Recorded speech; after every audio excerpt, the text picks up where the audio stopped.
Shukran. Bonjour à tous et bienvenue sur EDG Radio. Tout de suite, votre émission L'équipe type, présentée par Clément Bigois.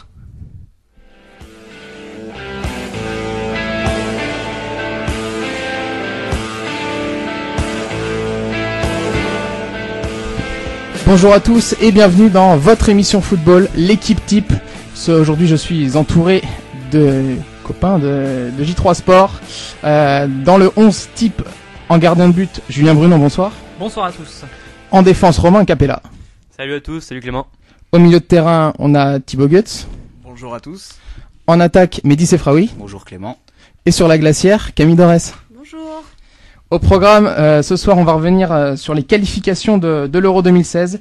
Les nations majeures, qu'est-ce qu'elles ont fait lors des 3 premières journées. On va revenir également sur les surprises parce qu'il y en a eu beaucoup depuis le début de ces qualifications. Également un débat sur le groupe de la mort. Allemagne, Pologne, Irlande, Écosse, qui passera à la trappe. Un petit focus sur l'équipe de France qui a remporté ses 2 matchs contre le Portugal et également l'Arménie. Également un petit focus sur les Bleuets. En deuxième partie, les championnats européens. Et on analysera les performances de certaines équipes en Angleterre, en Espagne, en Allemagne, en Italie et puis en France. Et pour terminer, notre équipe type des éliminatoires.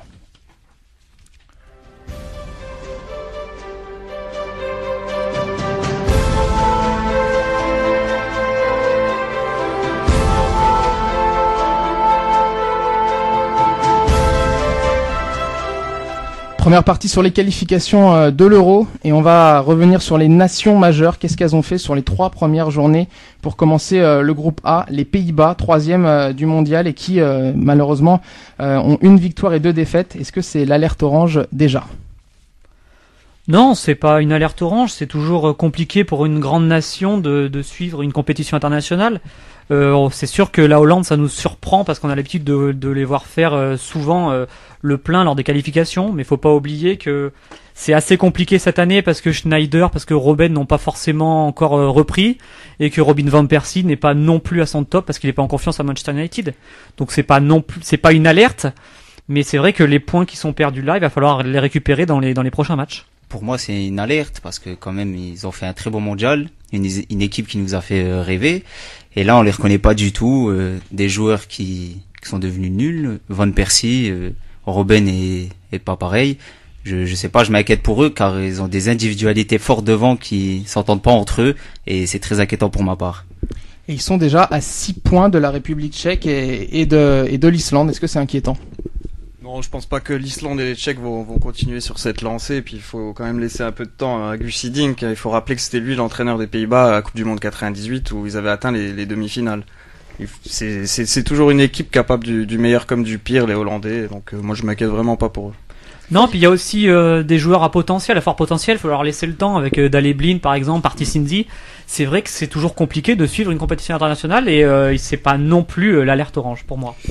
Oui, même si c'est pas l'alerte, il faudra quand même, même s'il a encore le temps, se réveiller rapidement parce que là, c'est au niveau du fond de jeu, c'est inquiétant. Ils ont vraiment pas de liant dans le jeu et va falloir corriger ça très vite s'ils veulent pas risquer de grosses surprises.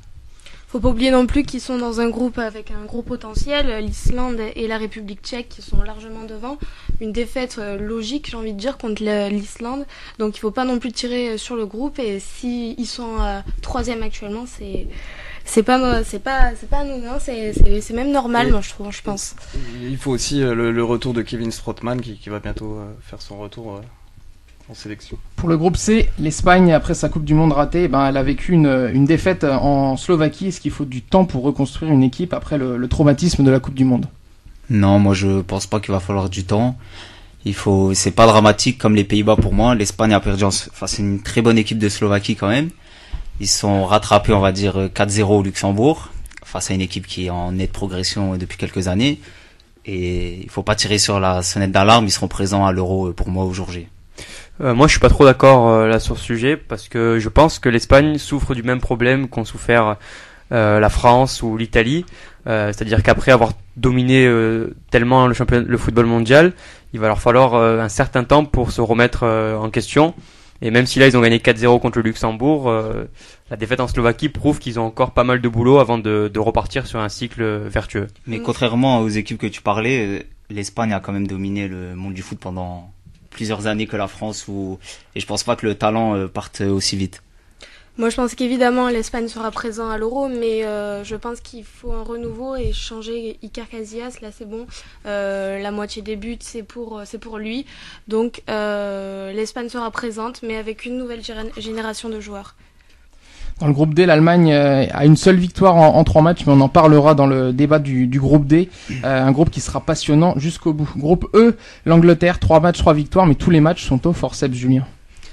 Oui, c'est sûr que quand on regarde le classement, on voit l'Angleterre déjà à 9 points sur 3 matchs, mais il faut pas non plus avoir des œillères. Les 2 derniers matchs, contre Saint-Marin, ça a été une balade, mais le dernier match en Estonie, c'était loin d'être convaincant. Et il a fallu encore un Wayne Rooney qui... c'est vrai, dans un match sur 90 minutes est intermittent, mais il arrive d'avoir des coups de génie, et c'est ce qui a été le cas avec un coup franc. Et c'est vrai que c'est au forceps, mais eux, contrairement aux autres grandes nations, ils prennent les 3 points. Sans compter que là ils gagnent, mais eux ont l'avantage d'avoir un groupe assez abordable.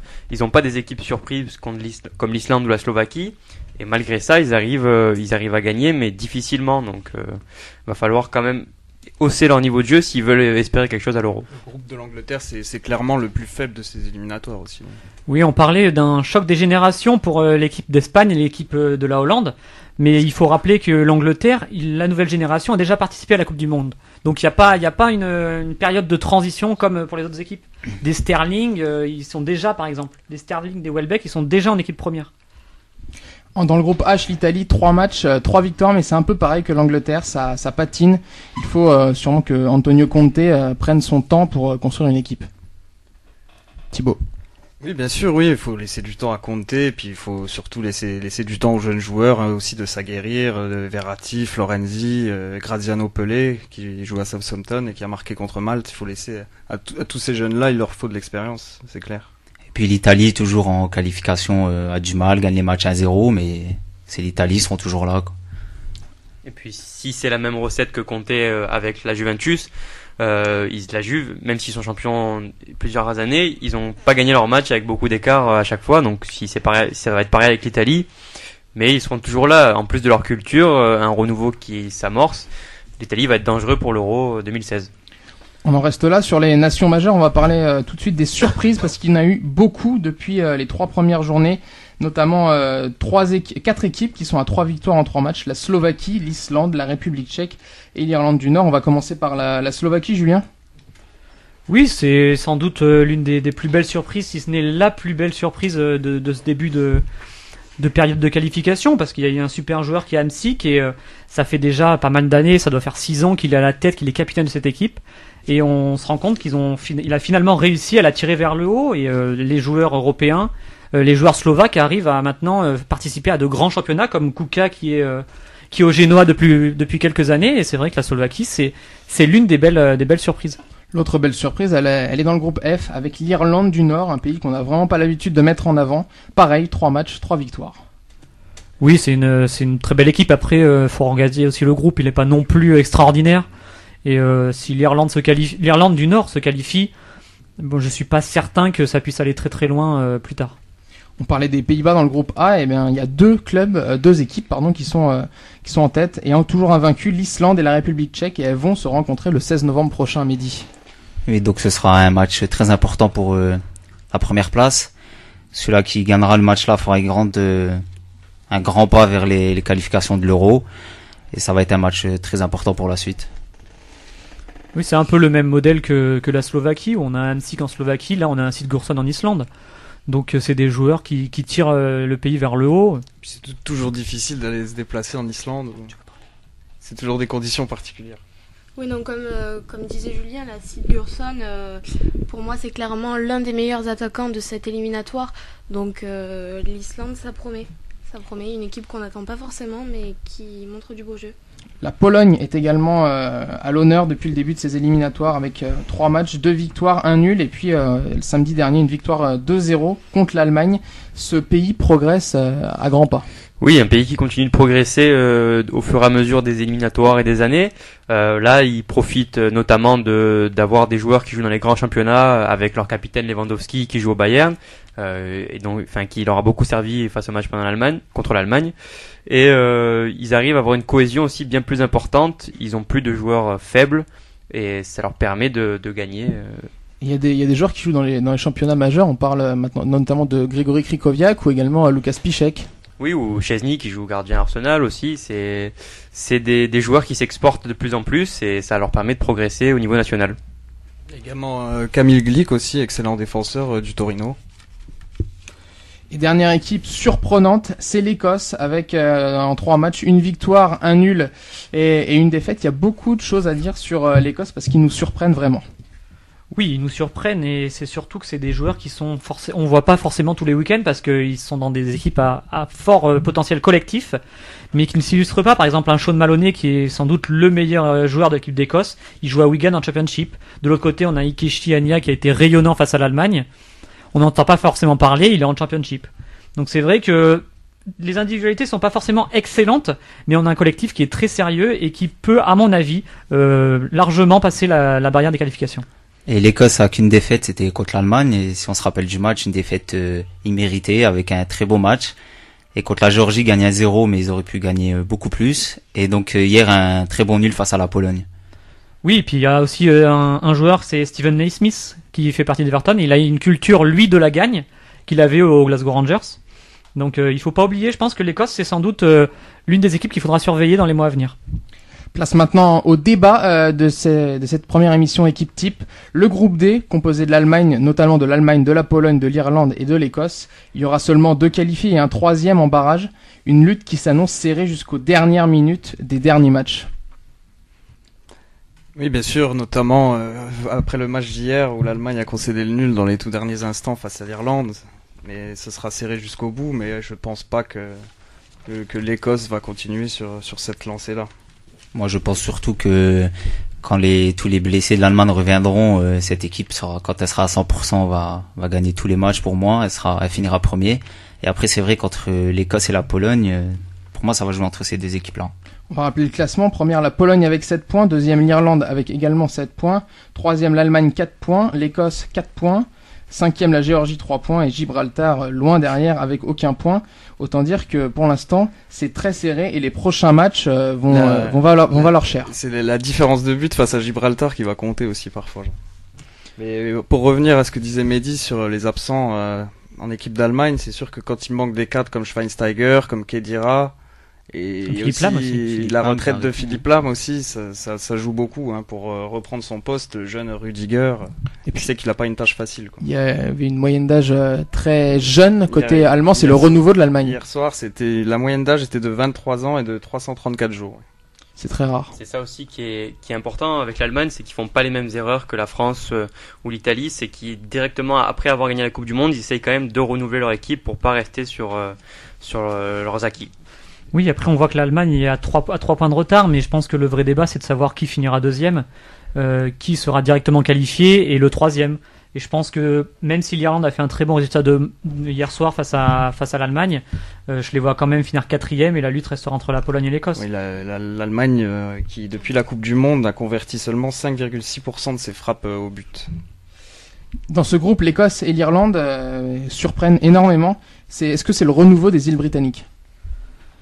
C'est le renouveau des îles britanniques, c'est surtout la confirmation que les championnats anglais drainent les meilleurs joueurs et permettent maintenant aux joueurs irlandais et écossais de jouer dans de grands clubs. Quand on regarde le milieu de terrain de l'Irlande, c'est du Aiden McGeady qui joue à Everton, du Quinn, du Whelan qui joue à Stoke et Hull, et du McLean à Wigan. Sachant que McLean a été acheté pour 12 millions de livres. Donc c'est des très très très bons joueurs qui ont du mérite de jouer dans des équipes nationales comme ça, qui sont poussés par de superbes supporters. Et il va falloir faire attention au prochain match, Écosse-Irlande, qui sent déjà la poudre. Oui, on voit aussi un peu ça avec le Pays de Galles qui est en tête de son groupe et qui, grâce au championnat anglais, a réussi à sortir des joueurs comme Bale, comme Ramsey, qui font progresser l'équipe et qui tirent leur section vers le haut. Ouais, c'est vrai. Ça, en fait, c'est un peu l'antithèse de ce qu'il y avait avec Giggs. C'est-à-dire que Giggs était très très fort, mais il était tout seul. Alors que maintenant, on a du Bale, du Ramsey, on a de très bons joueurs. Et il faudra faire attention au Pays de Galles. Mais c'est vrai que les îles britanniques, je pense que c'est juste une juste récompense pour la Première Ligue et les ligues inférieures. Alors qu'en Ligue des Champions, ils sont inexistants ou en Ligue Europa également.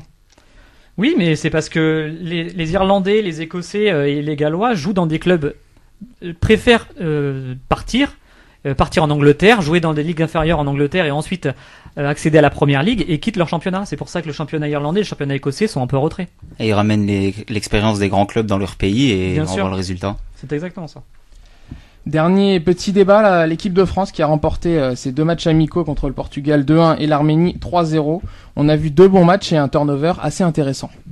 Oui, alors c'est vrai que là, les Bleus, ils font plaisir, avec beaucoup de changements. Je pense notamment avec André-Pierre Gignac, qui hier, jour pour jour, ça faisait 5 ans qu'il n'avait pas porté le maillot de l'équipe de France. Il est impliqué sur les 3 buts. Ça lui fait du bien pour sa confiance. Premier actuellement au classement des buteurs dans le championnat français. Il a fait du bien hier et je pense que c'est de bon augure pour la suite, pour lui. Il faut aussi reféliciter le travail de Deschamps parce que moi ce qui m'a marqué hier c'est l'impact et l'implication des remplaçants. Avant les remplaçants sous l'époque Domenech et même Blanc, ils avaient quand ils rentraient ils avaient du mal à faire leur trou. Là on voit qu'avec la compétition ils ont tous envie de prendre des places et de profiter de chaque occasion comme Gignac, comme Rémy, à chaque fois qu'ils ont du temps de jeu de faire au mieux.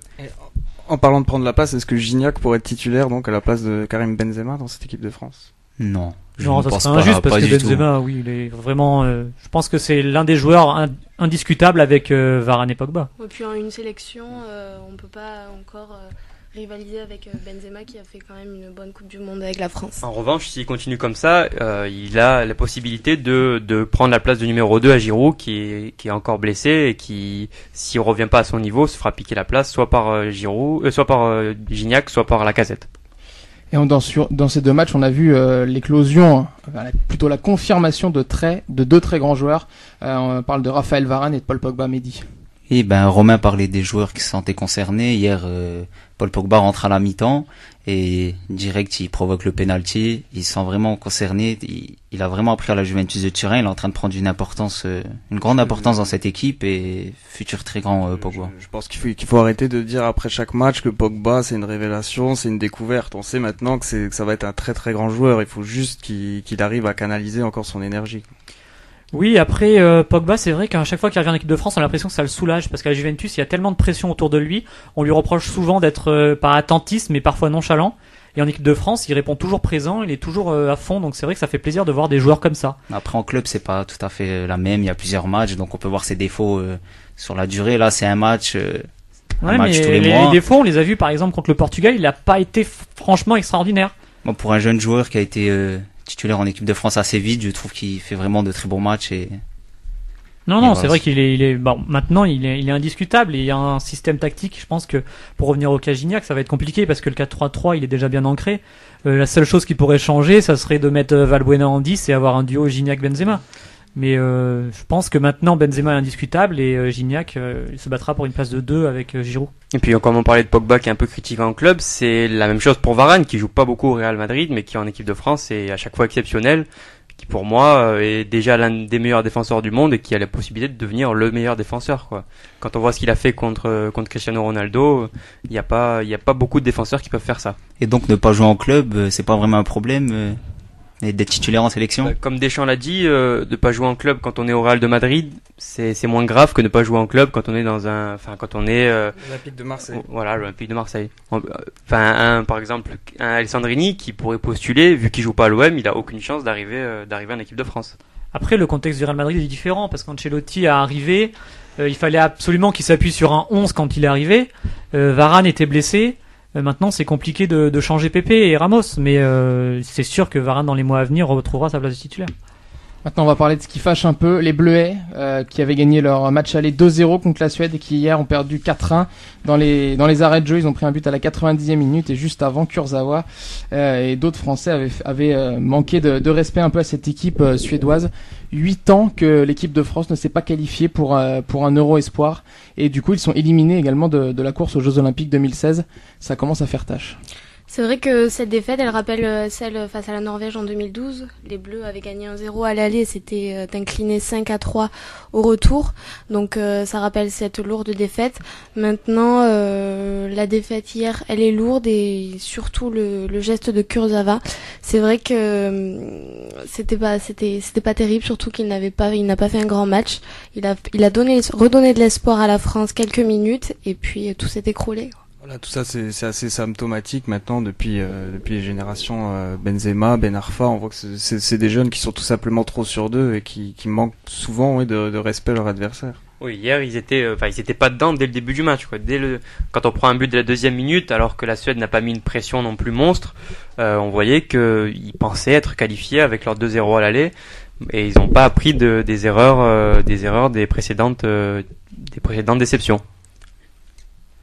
Oui, juste on tombe sur Kurzawa, mais si la Suède marque pas le 4e but, on parle pas de ce geste. Il faut arrêter avec ce geste. On voit ça tous les matchs. C'est pas vraiment un manque de respect pour ma part.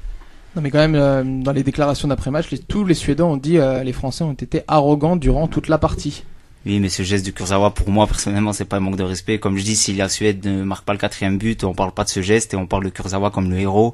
Alors, faut arrêter de taper sur un joueur. C'est alors qu'il fait un match très moyen. Le héros peut-être, mais il faut quand même pas oublier qu'il est impliqué sur le premier but. Il est passé de héros à 0. Donc. Ouais, et on est passé d'espoir à désespoir. Voilà.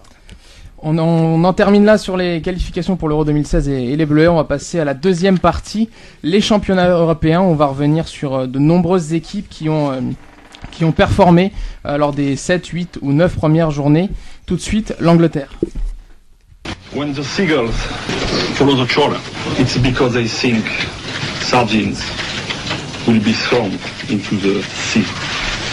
Thank you very much. Et en Angleterre, 2 équipes sont à mettre en lumière, Southampton et Leicester, les vraies surprises de Première Ligue de ce début de saison. Est-ce que c'est mérité ? Oui, c'est mérité pour les deux équipes. Southampton, ils nous surprennent énormément parce que au mercato, ils ont perdu leurs principaux joueurs, surtout à Liverpool où ils ont perdu Lallana, où ils ont perdu Lambert, où ils ont perdu Lovren. Ils ont fait des très bonnes affaires financières, mais on pensait pas qu'ils arriveraient à se relever aussi vite et avec un recrutement intelligent, le travail de Koeman qui est aussi à souligner. Ils arrivent à surprendre tout le monde et à être tout en haut du classement. Oui, Southampton, même s'ils ont ils ont perdu beaucoup de joueurs, ça reste quand même un modèle de gestion sur les dernières années. Quand on voit les joueurs qu'il y a, José Fonte, il était là en Ligue 1, Schneiderlin, il était là en Championship. On a encore des Yoshida, par exemple, qui est blessé, mais qui a suivi le club. C'est-à-dire qu'on a vendu des joueurs très chers. Ils sont très bien sortis pendant le mercato, même s'ils en ont perdu. Il faut quand même reconnaître qu'ils ont gagné 120 millions de livres pour des joueurs qui sont pas forcément à la fleur dans le meilleur âge. Et à côté, le recrutement est juste magnifique. Quand le trio d'attaque c'est Tadic, Pelé et Mané, ils ont dû les acheter maximum 40 millions de livres. Ils ont tous acheté en Eurodivisie et c'est quasiment le plus beau trio de ce début de saison. Donc pour moi, Southampton, surprise oui et non. Non, dans le fait que, comme disait Julien, c'est une vraie gestion depuis 3-4 ans. Ils sont sur les mêmes bases, ils jouent bien collectivement, ils sont beaux à avoir joué. Et c'est une surprise dans le but où au mercato ils ont perdu vraiment beaucoup de bons joueurs et ils ont réussi à faire un bon amalgame avec de la trouvaille Pelé et surtout aussi Schneiderlin qui voulait partir jusqu'à la dernière minute. Il est resté et il boude pas. C'est vraiment, il a repris son niveau. C'est le meilleur joueur de Southampton. Est-ce qu'ils peuvent bousculer la hiérarchie du top 6, le fameux top 6 anglais, indéboulonnable depuis de nombreuses années? Oui, le top 6, oui, ils peuvent bousculer, d'autant plus qu'en ce début de saison, Everton n'est pas au mieux. Ils ont fini 5e l'an dernier. Donc là, ils ont un coup à jouer. S'ils continuent, ils sont aussi qualifiés en coupe, donc ça leur permet de garder une bonne dynamique. Et puis, si moi, je vois pas pourquoi ils pourraient pas postuler au top 6 si l'équipe continue à tourner comme ça. Après, on a un entraîneur qui a aussi la culture de la gagne parce qu'il a fait Feyenoord, il a fait Alkmaar, Valence, PSV, Ajax, Benfica. C'est quelqu'un qui connaît les grandes compétitions européennes, qui connaît aussi les championnats, gagner dans un championnat. Il faut pas oublier qu'il y a quand même 2 blessés. On parle de Ronald Koeman. Oui. Il y a James Ward-Prowse, qui est sans doute le plus grand joueur au potentiel en Angleterre. Et Jay Rodriguez, qui est blessé depuis 3 mois et qui était potentiellement le meilleur passeur du championnat dernier. Et surtout qu'après ce début de saison où il y a juste Chelsea et City qui sortent du lot, on va dire Arsenal, les autres équipes ont du mal comme United et Tottenham, donc Southampton a vraiment son mot à dire.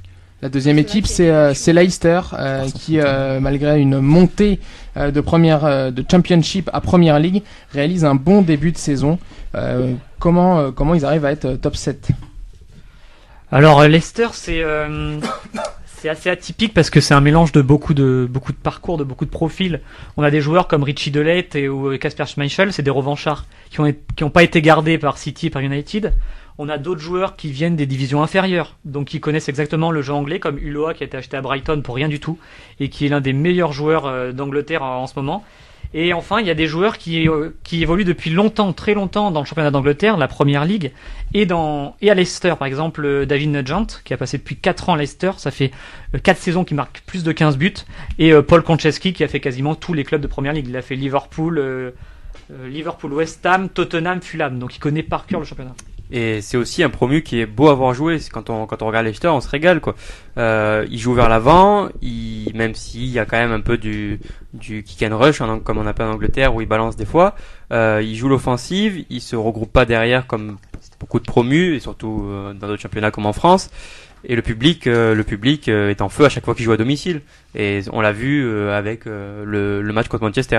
Le fameux 5-3 qui a marqué les esprits dans de nombreuses têtes des fans de championnat d'Angleterre. Et au rang des surprises, on aurait pu aussi parler également de West Ham qui fait un super début de saison et qui a battu Liverpool notamment, Julien. Oui, et puis c'est surtout que c'est la dernière année à Upton Park, après ils vont rejoindre le stade olympique. Donc c'est la dernière saison pour profiter de cet entre mythique. Mais c'est vrai que West Ham, Leicester, Southampton, ça donne une nouvelle image de la Première Ligue, alors qu'on était habitué, des fois on s'énerve en regardant Stoke City, qui est sans doute l'équipe la plus moche à regarder avec QPR. Et ben on voit que ces équipes-là, elles jouent, elles ont envie de jouer, elles ont des joueurs offensifs et elles veulent marquer un but de plus que les autres comme en Espagne. Alors que Stoke City, c'est prendre un but de moins. Donc voilà. On passe le Channel, on va de l'autre côté des Pyrénées, direction l'Espagne.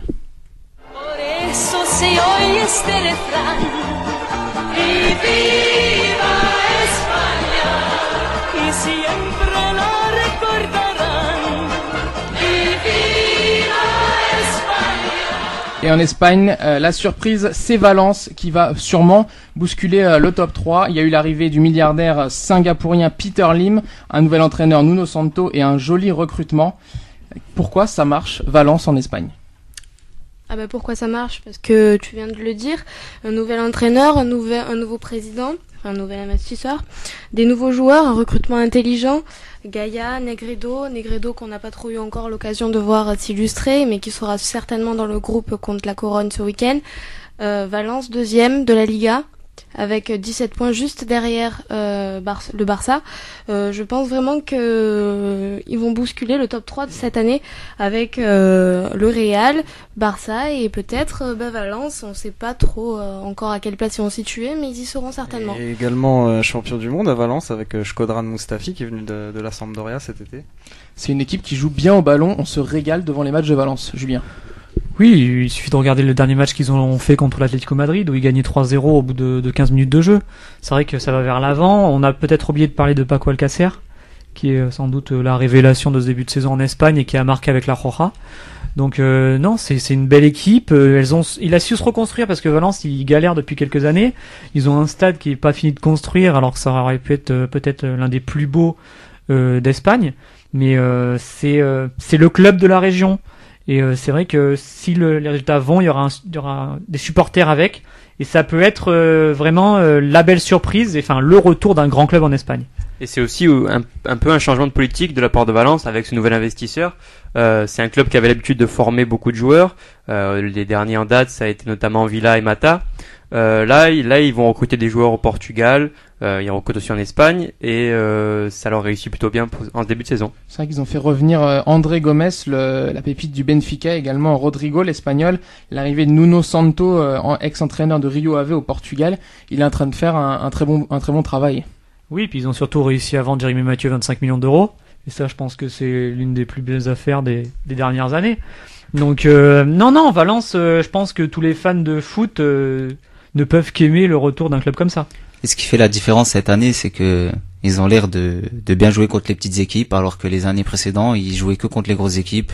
Donc l'année dernière, ils ont gagné 3-2 à Barcelone, et ils donnaient beaucoup de difficultés au Real Madrid, et là, ils ont l'air de jouer même contre les petites équipes, donc attention à Valence cette année. Direction maintenant le pays des champions du monde, l'Allemagne.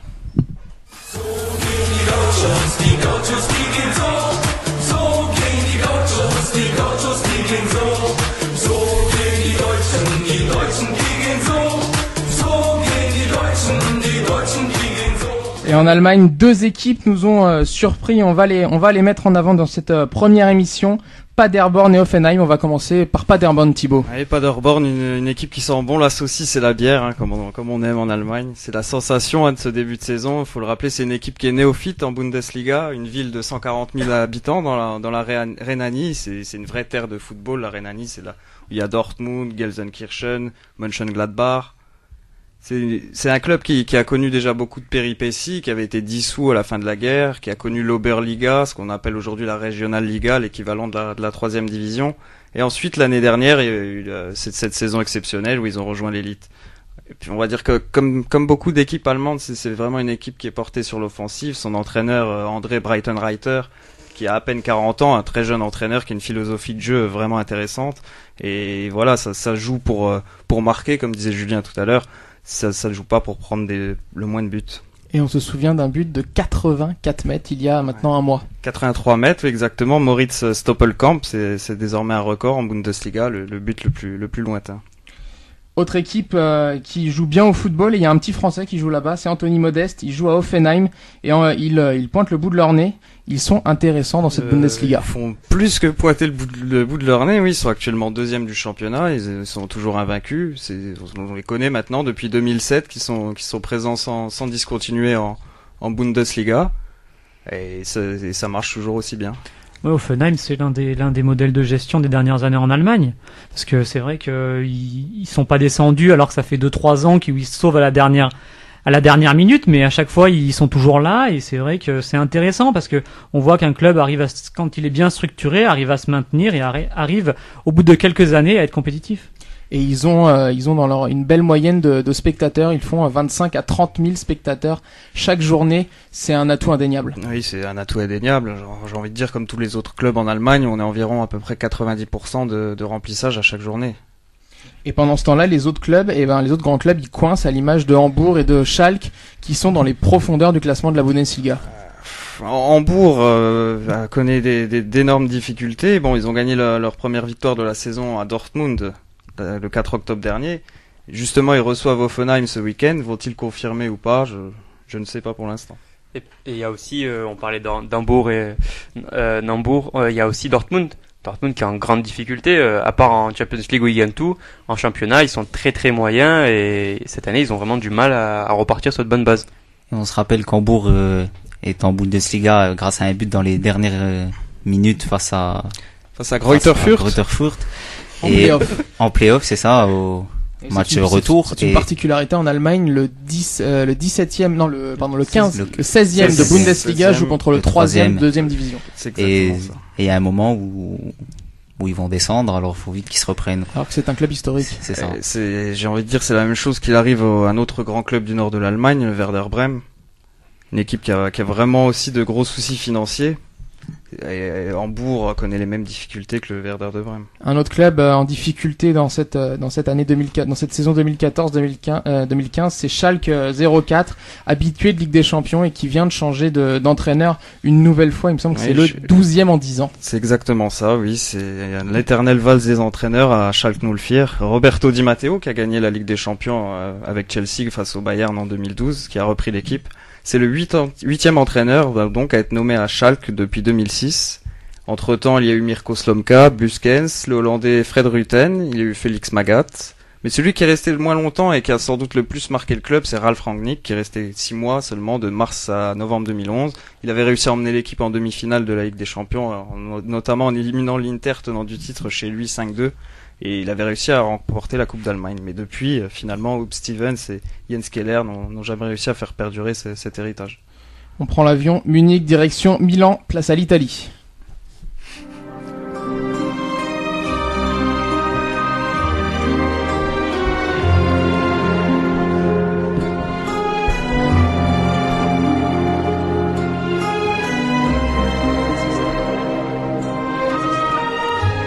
En Italie, 2 clubs survolent ce championnat, la Juventus et la Roma, mais on voulait mettre en avant le Milan AC, qui revient dans le top 5. Un effet Pippo Inzaghi ou autre chose?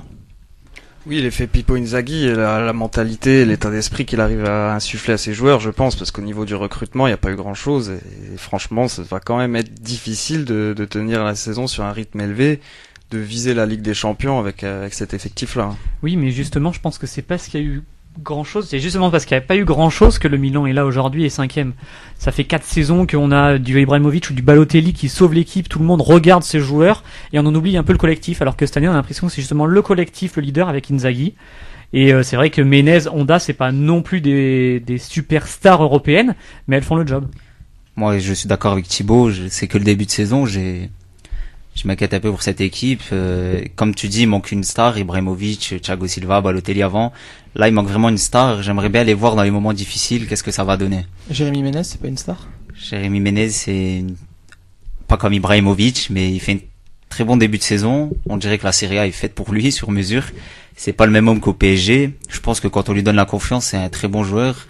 Mais après, Jérémy Menez tout seul peut pas faire grand chose. Le Milan aussi peut profiter de la faiblesse du championnat italien en ce moment, à part la Roma et la Juventus. Toutes les autres équipes comme l'Inter, comme Naples ont de grosses difficultés. Donc même s'ils ont un petit coup de moyen dans la saison, s'ils continuent à partir bien, ils pourront quand même finir dans le top 3 sans trop de difficultés. Et le Milan AC a joué juste un gros match contre la Juventus, ils ont pris 0 points. Alors faut voir la suite du calendrier. Oui, après contre la Juventus, faut aussi revenir sur le match où ils ont été loin d'être ridicules, ils perdent à 1-0 sur un but de Tevez merveilleux avec une passe de Pogba. Mais faut pas oublier que le Milan AC ne joue pas l'Europe cette année, donc ils auront un match par semaine.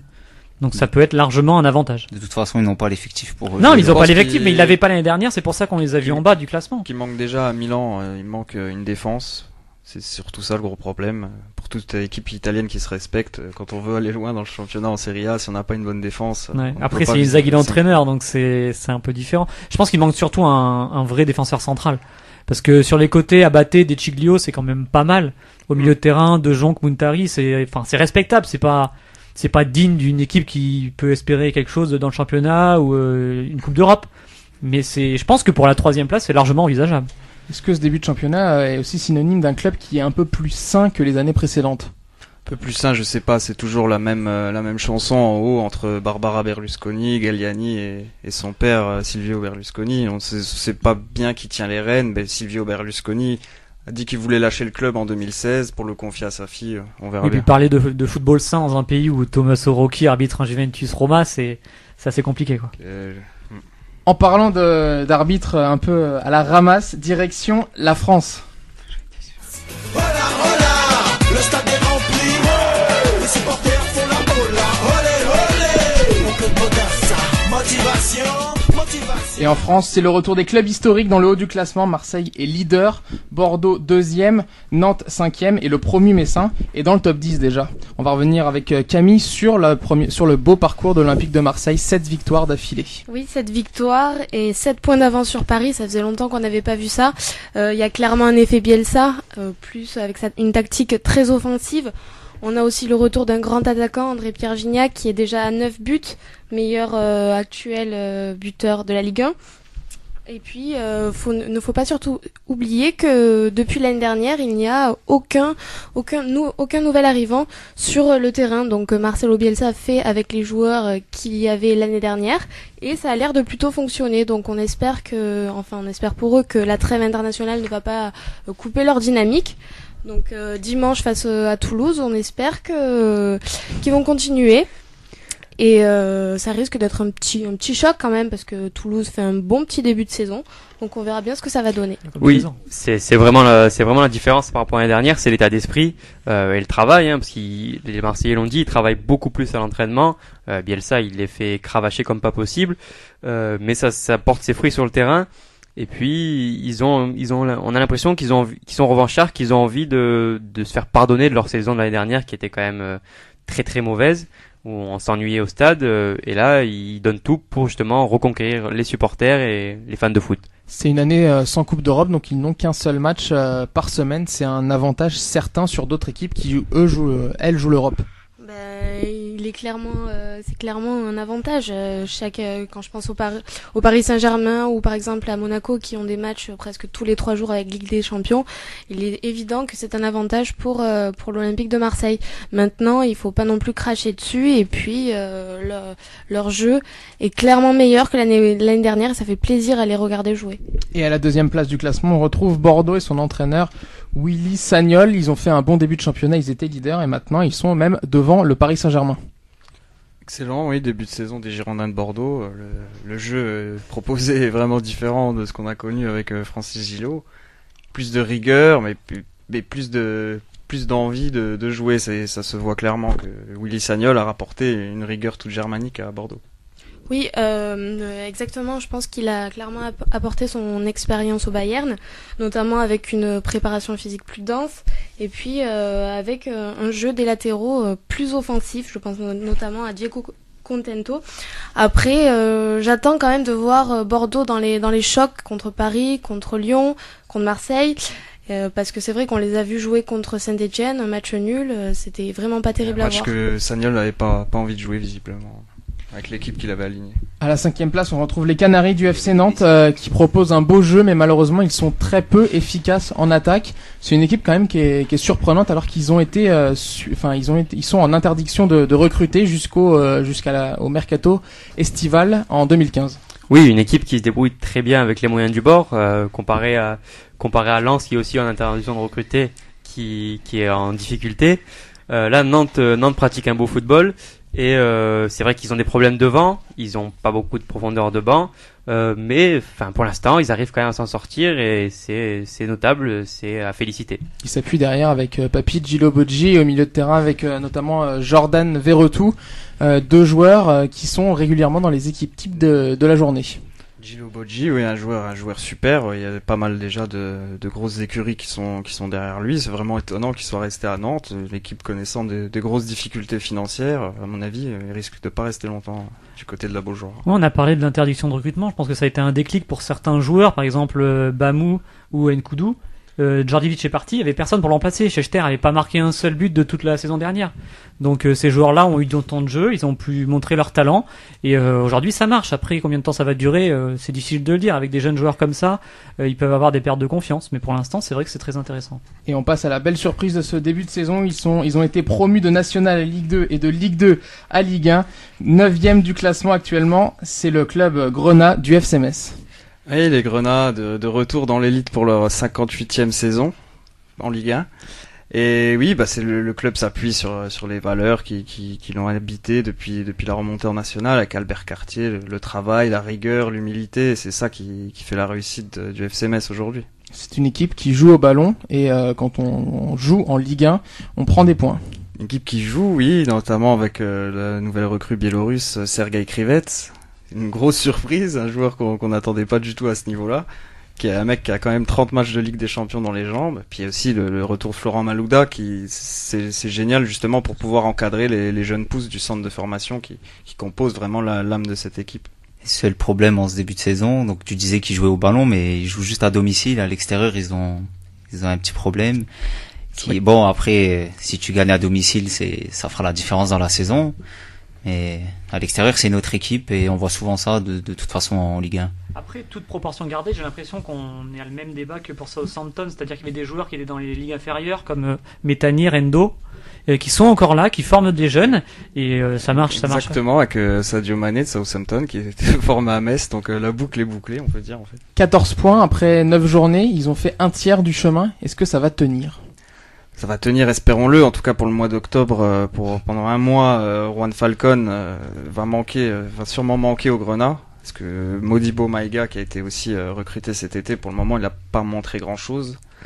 Il a même rien montré du tout. Donc on attend de voir. Et puis faut en tout cas continuer à travailler pour le FC Metz. Après, le bilan de Metz, il est déjà très respectable parce que 14 points au bout de 9 journées. Oui, donc ils ont déjà fait un tiers du parcours. Pour un promu, c'est déjà parfait. Je pense que même s'ils ont un petit coup de mou au mois de décembre, janvier, comme ils l'ont eu l'année dernière en Ligue 2, ça peut être largement suffisant pour se maintenir en toute sécurité. Ils sont en avance sur le maintien, on peut dire. Oui, ils sont largement en avance sur le maintien.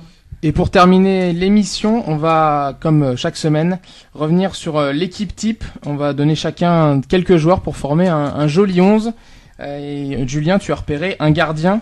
Il est géorgien.